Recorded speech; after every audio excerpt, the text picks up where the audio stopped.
오늘 본문의 말씀은 그 앞에 있었던 신약 시대의 성도들은 시내산에 있지 않고 시온산에 있다. 지위와 신분이 다르다.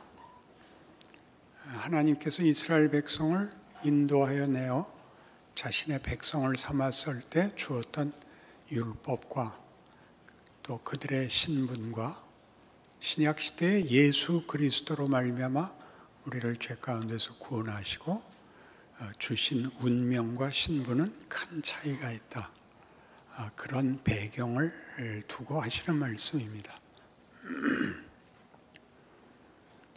예수의 메시아 되심과 우리를 위하여 죽으신 사건은 정말 온 우주의 일대 혁명이며 또 하나님이 그가 만드신 창조 세계를 향하여 작정하시고 행하신 권능이며 은혜며 궁극적인 목적이었던 것입니다. 그러니 우리가 예수를 믿고 산다는 것은 굉장한 것인데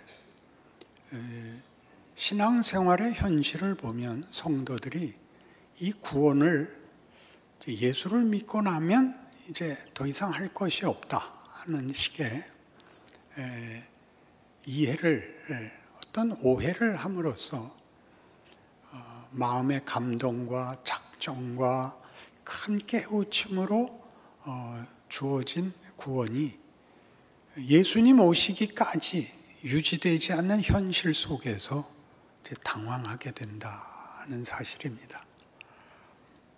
구원을 받았으면 천국에 직접 데려가시거나 아니면 현실 속에서 믿는 사람과 믿지 않는 사람이 분명하게 차별이 되는 어떤 형통함, 어떤 내적 평안 같은 것이 확실해야 될 텐데 그렇지 않은 현실, 믿은 것이 무슨 소용이 있나 싶은 이 어려움을 우리는 다 일종의 이제 체념화되어 안 믿는 것도 아니고 믿는 것도 아닌, 그리고 신앙 현실에 대한 어떤 원망이 자리를 잡게 되는 것이 이 구원의 여정 속에 모두에게 보편적인 진실입니다. 히브리서를 받아봐야 했던 이 믿음의 공동체가 자신들의 현실을 이해할 수 없어서 이제 예수 믿는 걸 포기하거나 혹은 타협하거나 혼란에 빠진 자들에게 권면하기 위해서 준 편지인데 쉬운 말들, 믿음을 가져라, 기도해라 이렇게 하지 않고 그것은 필연적인 과정이다 이렇게 소개하고 있다고 말씀드렸습니다. 그러니까 예수를 믿으면 믿은 다음의 현실에 대한 성경의 이해를 촉구해야 됩니다. 근데 거기가 없습니다. 거기가 혼란스럽고 막막하게 되어 있는 바람에 모두가 아는 잣대가 내가 뭘 잘못해서 이 어려움을 당하고 있는가?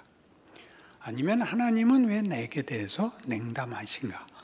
이런 질문들밖에 남은 게 없습니다.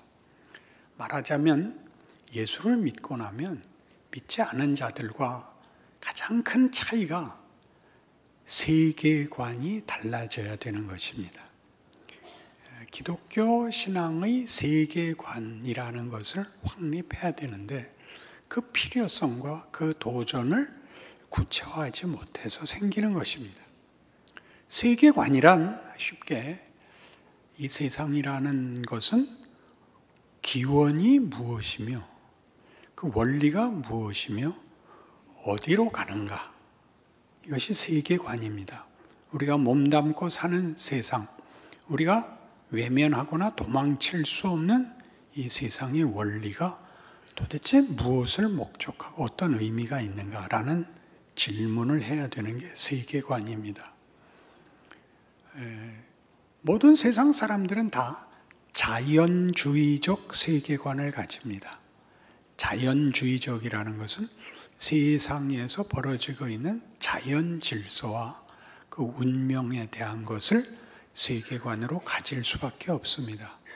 그러니까 모든 세상 사람들이 경험하는 현실에서 만들어진 자연주의적 세계관의 그 특징들은 우리가 금방 이해할 수 있는 이런 표현이죠. 생로병사. 태어나고 늙고 병들고 죽습니다. 이 생로병사라는 자연주의의 특징은 거부할 수가 없습니다. 모든 사람이 존재로 태어났고 그리고 다 죽습니다. 이 자연주의 세계관에 약점이 하나 있는데 인간이 소원하는 어떤 깊은 욕구를 만족시키지 못한다는 사실입니다. 그러나 꼭 기억하실 것은 진실입니다. 현실이고요. 그러니까 내가 거부한다고 해서 거부할 수 있는, 또 이거는 난 싫다 그래서 대안을 만들 수 없는 진실입니다. 바로 그렇게 대안을 만들 수 없다는 사실 때문에 자연주의적 세계관은 모든 인류가 저항하고 도전했습니다. 왜냐하면 허무주의가 되고 말기 때문이죠. 우리 모두 그렇게 살듯이 원망하거나 체념하고 살 수밖에 없습니다. 대안을 만들 수 없어서. 그래서 이 허무주의에 도전한 것이 인류 역사에서 가장 유명한, 가장 뚜렷한 또는 가장 가치 있는 결정이 실존주의입니다.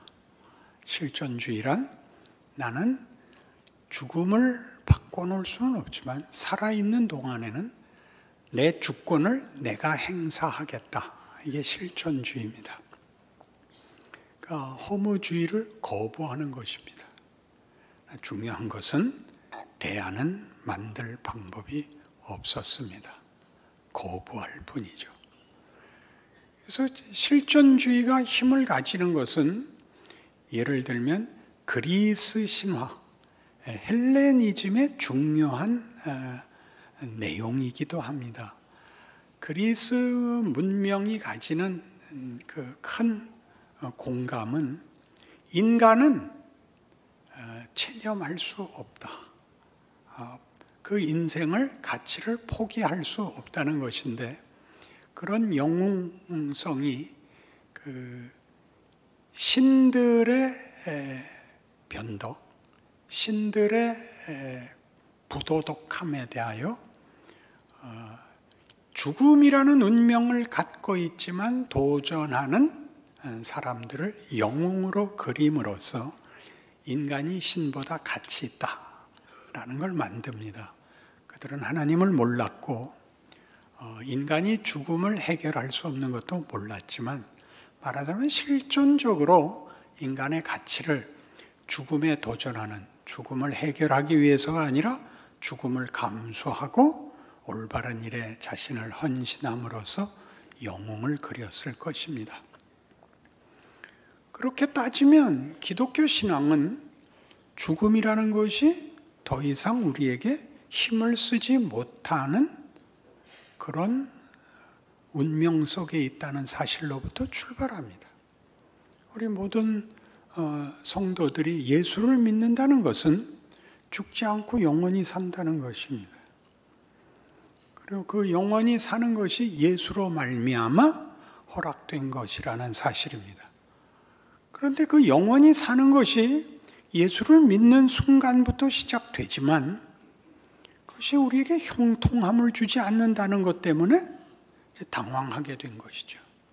예수님이 다시 오시면 온 세상에 죄와 사망과 눈물과 한숨이 없어지고 하늘과 땅 모두가 새로운 세상을 가질 것이라는 것은 우리도 알고 있지만 거기까지 가는 긴 모두의 인생살이를 하나님이 세상이 위협하고 우리를 핍박하고 우리의 눈물을 짜내고 한숨을 쉬게 하는 현실을 겪게 한다는 사실을 이해할 수가 없는 거죠. 그러니 이제 거꾸로 하나님이 그 기간을 왜 요구하시는가 이렇게 들어와야 맞는 겁니다. 우리에게 영생을 주셨고 부활이라는 것을 이미 기본으로 시작으로 주셨는데 부활 생명을 가지고 영원한 나라를 부여받은 인생을 왜 고단한 삶을 살게 하시는가 이렇게 질문을 해야 되고 그 질문을 유도하고 그리고 하나님의 작정, 하나님의 뜻을 하나님의 지혜와 권능을 설명하는 것이 서신서들의 모든 초점인 것입니다. 고린도전서 15장에 가시면 다 같이 찾아보셔야 됩니다. 20절 282페이지입니다. 그러나 이제 그리스도께서 죽은 자 가운데서 다시 살아나사 잠자는 자들의 첫 열매가 되셨도다. 사망이 한 사람으로 말미암았으니 죽은 자의 부활도 한 사람으로 말미암는도다. 아담 안에서 모든 사람이 죽은 것 같이 그리스도 안에서 모든 사람이 삶을 얻으리라. 그러나 각각 자기 차례대로 되리니 먼저는 첫 열매인 그리스도요 다음에는 그가 강림하실 때 그리스도에게 속한 자요 그 후에는 마지막이니 그가 모든 통치와 모든 권세와 능력을 멸하시고 나라를 아버지 하나님께 바칠 때라. 그가 모든 원수를 그 발 아래 둘 때까지 반드시 왕노릇 하시리니 맨 나중에 멸망받을 원수는 사망이니라. 종말을 얘기합니다. 자연주의가 인류의 역사를 아메바로부터 시작할 수밖에 없었다면, 그렇죠? 진화돼서 결국 죽는 기독교인이 가지는 역사과는 다릅니다. 기독교 신앙인들의 역사 이해는 창조, 타락, 약속, 구원, 교회, 그리고 종말입니다. 창조와 종말. 이 종말은 심판이라는 말로 종종 소개되는데 이 심판은 공포스러운 것이 아닙니다. 완성입니다. 이 완성을 위하여 하나님이 모든 악한 것들을 다 정리해버리는 것. 오늘 우리 본문으로는 하나님은 소멸하시는 분이라 입니다. 그것은 마지막 심판이 모두에게 두려운 것이 되는 것이 아니라 우리의 기도에 응답하시는 하나님이 그의 자녀들을 완성의 자리로 부르는 자리인데 아직까지 우리를 붙잡고 있는 죄의 세력과 모든 눈물과 한숨을 짜내는 모든 악한 것들을 제거하고 새하늘과 새 땅을 주시는 때에 마지막에 멸망받을 원수가 사망인 것입니다. 그러니 그때까지는 사망이 아직 위협적이고 우리에게 유혹적인 그런 환경 속에서 살아야 된다를 전제합니다. 하나님께서 그것들을 놔두고 예수 그리스도로 말미암아 구원한 자기 백성들을 여기서 살게 하시는 이유가 뭐냐? 이렇게 물으셔야 된다고요. 그것은 십자가에서 그런 것 같이 십자가에서 뭘 그랬어요? 십자가의 도가 믿지 않는 자들에게는 미련한 것이요 믿는 우리에게는 하나님의 지혜요 하나님의 권능이니라. 그러니 이것이 하나님의 뜻이고 이것이 하나님의 신비랍니다. 하나님이 우리에게 요구하시는 영광과 위대함의 필수적인 하나님의 지혜에 속하는 방법이랍니다. 그러니 이것을 따라야 됩니다. 예전에는 군사부일체라는 말을 썼습니다. 임금과 스승과 부모님이 궁극적 권위라 무조건 말을 들어야 된다. 그래서 전에는 학교에서 선생님이 부모님 오라 그러면 벌 받으러 가는 마음으로 부모가 왔고 무슨 말을 하든지 그저 제 잘못입니다. 때려서 길러주십시오 이랬었어요. 요새는 뭐 때린다 그랬다가 큰일 나는데 요새는 다 폴리스를 부르는데 그전에는 다 이렇게 했어요. 이게 스승을 믿었죠. 스승이 스승다웠던 시절이었을 것입니다.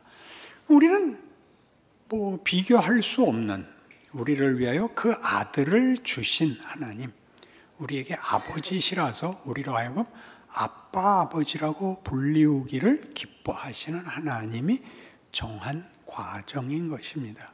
손해보지 않는 것이죠. 부모가 엄해야 된다라는 것은 언제나 그렇지 않지만, 엄하다는 말이 공포를 말하는 게 아니라 부모의 책임을 다해야 된다, 자식을 위해 가진 사랑의 책임을 다해야 된다 하는 면에서는 엄해야 된다는 말이 무슨 말인지 다 이해하실 것입니다. 그 길을 가고 있는 것입니다. 그래서 이 고린도전서 15장은 뒤에 50절 이하를 보시면 형제들아 내가 이것을 말하노니 혈과 육은 하나님 나라를 이어받을 수 없고 또한 썩는 것은 썩지 아니하는 것을 유업으로 받지 못하느니라. 보라 내가 너희에게 비밀을 말하노니 우리가 다 잠잘 것이 아니요 마지막 나팔에 순식간에 호련히 다 변화하리니 나팔 소리가 나매 죽은 자들이 썩지 아니할 것으로 다시 살고 우리도 변화하리라. 이 썩을 것이 반드시 썩지 아니할 것을 입겠고 이 죽을 것이 죽지 아니할 것을 입으리로다. 이 썩을 것이 썩지 아니함을 입고 이 죽을 것이 죽지 아니함을 입을 때에는 사망을 삼키고 이기리라고 기록된 말씀이 이루어지리라. 사망아 너의 승리가 어디 있느냐? 사망아 네가 쏘는 것이 어디 있느냐? 사망이 쏘는 것은 죄요 죄의 권능은 율법이니라. 우리 주 예수 그리스도로 말미암아 우리에게 승리를 주시는 하나님께 감사하노니 그러므로 내 사랑하는 형제들아 견실하며 흔들리지 말고 항상 주의 일에 더욱 힘쓰는 자들이 되라. 이는 너희 수고가 주 안에서 헛되지 않은 줄 알미라. 사망을 조롱하는 것입니다. 굉장하지 않습니까?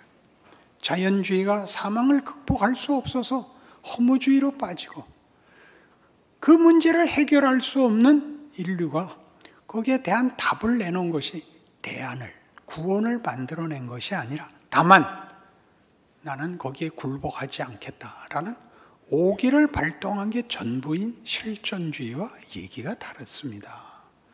우리는 영생을 가진 자이고 하나님이 우리를 당신의 영광의 찬송으로 목적하셨다고 얘기합니다. 그 위대함, 우리가 하나님의 영광이 된다는 것은 하나님이 우리에게 무슨 뭘 도움을 받아서 당신의 영광을 치장하는 것이 아니라 우리의 잘 되는 것이 하나님의 자랑이 된답니다. 부모 자식 간에 알고 있는 거 아닙니까? 누구와 원수되고 싶으면 자식을 흉보면 그날로 원수가 됩니다. 똑똑하긴 한데 아버지만 못해. 이러면 그날로 끝나는 거고 이렇게는 칭찬이 됩니다. 자식이 훨씬 낫던데 그러면 그날로 최고의 동지가 되지요. 하나님이 그러신다는 거죠. 우리에게.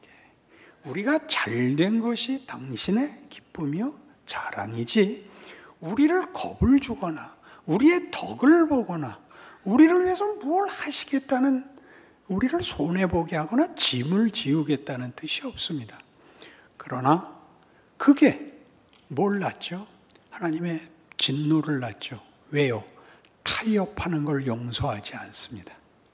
우상이 왜 그렇게 무섭게 지적되는가의 뜻이라 그랬죠. 타협하고 쉽게 사는 거 안 된다. 하나님, 더 이상 원하지 않습니다. 이거 하나만 해주면 내가 더 이상 불평하지 않겠습니다. 그건 하나님이 못 참는다고요. 그렇게는 안 됩니다.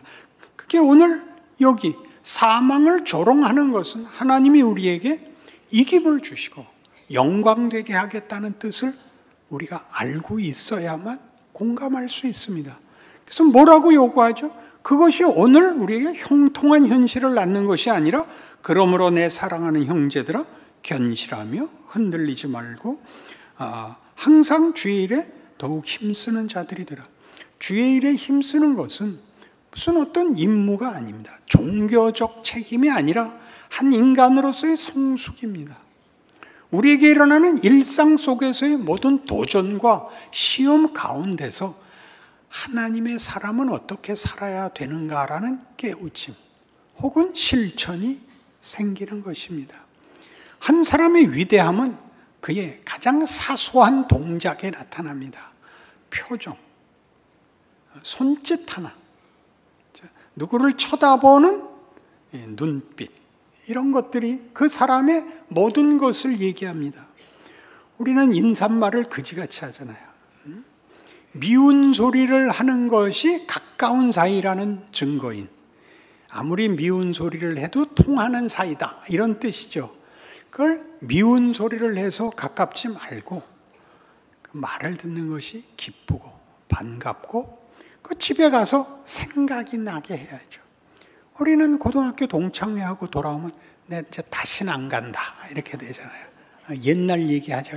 너 그때 내 시험지 보고 너 통과됐잖아. 그딴 소리나 하고 그런 건 잊어야죠. 생각해 보니까 내가 그때 너한테 참 고맙단 말 못했어. 이런 말들을 해야죠. 이런 것들이 신앙입니다. 하나님이 우리를 다른 존재를 만들고 다른 존재인 것이 모든 사소한 곳에서부터 나타나야죠. 왜 뜻밖의 꿈을 꾸세요? 트럼프에게 전도를 하겠다든가 시진핑을 전도사로 만들겠다. 이런 쓸데없는 꿈을 꾸는 바람에 해야 되는 자리, 오늘의 나를 못 살고 있잖아요. 오늘의 나를. 그래서 성경은 오늘 본문에 있듯이 뭐라 그래요? 너희 그때 시내산에서 율법을 받았을 때도 그게 얼마나 엄한 명령이었는지 아느냐? 그걸 틀려도 죽였다. 그렇다면 지금 너에게 준 영광은 얼마나 대단한 것이냐? 하나님이 가만히 있을 것 같으냐? 이것은 공포를 도입하는 것이 아니라 그 진정성을 모르겠냐? 그 아들을 주신 그 진정성에 너는 진정한 대응을 해야 된다. 그렇게 얘기하는 것입니다. 그래서 이 하나님은 소멸하시는 불이라는 말은 이사야 60장에서부터 이렇게 나옵니다. 아주 놀랍게 하나님의 진정성을, 너희는 이 하나님의 진정한 마음을 놓치지 마라.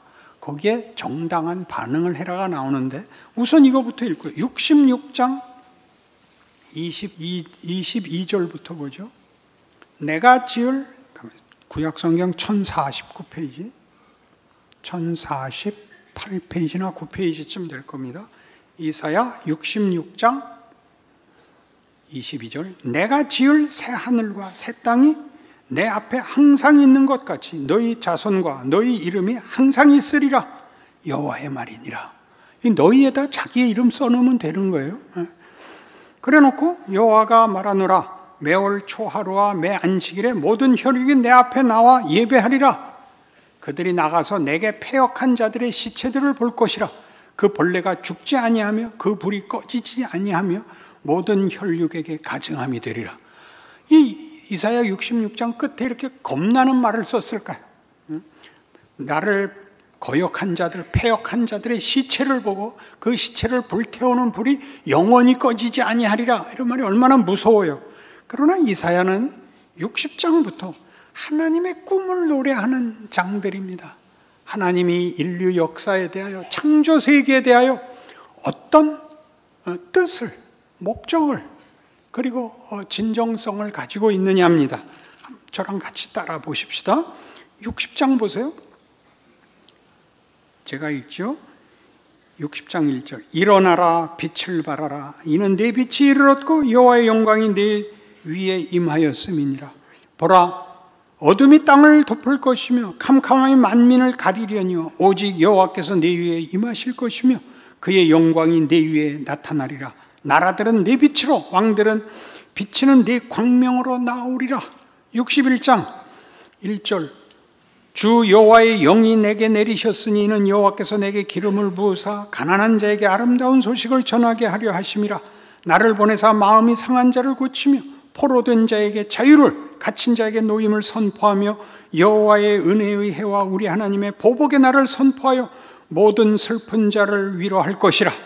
62장 1절 나는 시온의 의가 빛같이 예루살렘의 구원이 횃불같이 나타나도록 시온을 위하여 잠잠하지 아니하며 예루살렘을 위하여 쉬지 아니할 것인즉 이방 나라들이 네 공의를 무도항이 다 네 영광을 볼 것이요 너는 여호와의 입으로 정하실 새 이름으로 일컬음이 될 것이라.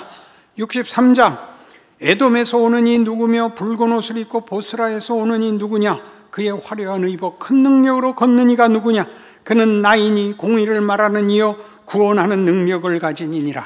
64장 1절 원하건대 주는 하늘을 가르고 강림하시고 주 앞에서 산들이 진동하기를 불이 섭을 사르며 불이 물을 끓임 같게 하사 주의 원수들이 주의 이름을 알게 하시며 이방 나라들로 주 앞에 떨게 하옵소서. 65장 1절 나는 나를 구하지 아니하던 자에게 물음을 받았으며 나를 찾지 아니하던 자에게 찾아냄이 되었으며 내 이름을 부르지 아니하던 나라에게 내가 여기 있노라 내가 여기 있노라 하였노라. 66장 1절 여호와께서 이같이 말씀하시되 하늘은 나의 보좌여 땅은 나의 발판이니 너희가 나를 위해 무슨 집을 지으랴 내가 안식할 처소가 어디랴 나 여호와가 말하노라 내 손이 이 모든 것을 지었으므로 그들이 생겼느니라. 무릇 마음이 가난하고 심령에 통회하며 내 말을 듣고 떠는 자 그 사람은 내가 돌보리라. 이 모든 60장대는 다 하나님이 인류 역사와 모든 인류에게 하시는 은혜로운 말씀입니다. 내가 창조주다. 내가 창조를 실패하겠느냐? 내가 만든 자들의 운명을 내가 망하도록 눈물로 끝낼 것 같으냐? 그게 하나님이냐? 그렇다면 본문으로 돌아오셔서 그래서 오늘 히브리서 12장 마지막이 우리 하나님은 소멸하는 불이라 이렇게 소개되는 것이 그의 진정성과 그의 타는 마음, 그의 창조세계를 완성하시며 자기의 형상으로 만든 인류에 대한 아버지의 심정을 토로하는 것처럼 오늘 읽은 본문의 24절 보시면 새 언약의 중보이신 예수와 및 아벨의 피보다 더 나은 것을 말하는 뿌린 피, 예수로 말미암는 새 언약, 그 창조를 회복하시고 완성하시는 하나님의 일하심의 진정성이 여기 언약의 피와 소멸하는 불로 소개되고 있습니다. 너희는 힘을 다하여 하나님이 너희에게 목적하고 뜻하시는 바를 너희 오늘 하루에 채워라. 그것이 너에게 영광이며 위대함이며 하나님이 원하는 십자가의 길이다. 그것은 하나님의 권능이요 하나님의 지혜다. 위대해져라. 자책하는 날이 있을 것이다. 그러나 그것이 운명이 되게 하지 마라. 일어나라. 일어나라. 아침에 눈을 뜨거든 오늘은 더 위대하게 살리라. 그런 작정 속에 일어나라. 기도하십시다. 하나님 아버지, 하나님의 진정성과 사랑과 분내심을 확인하였으니 우리의 인생을 체념하거나 원망하는 것으로 허송세월하지 말게 하옵소서. 사망을 이긴 존재가 되었으니 살아있는 동안에 만들어야 할 책임 있는 길을 걷게 하시며 하루마다 더 나아진 어제보다 나은 오늘을 사는 자 되게 하심으로 하나님의 살아계심과 하나님의 명예가 걸린 자신의 인생을 살아내는 우리 모두가 되게 하옵소서. 우리 자신을 위하여 하나님이 보내신 이 세상과 이웃을 위하여 그리 하옵소서. 예수님 이름으로 기도합니다. 아멘.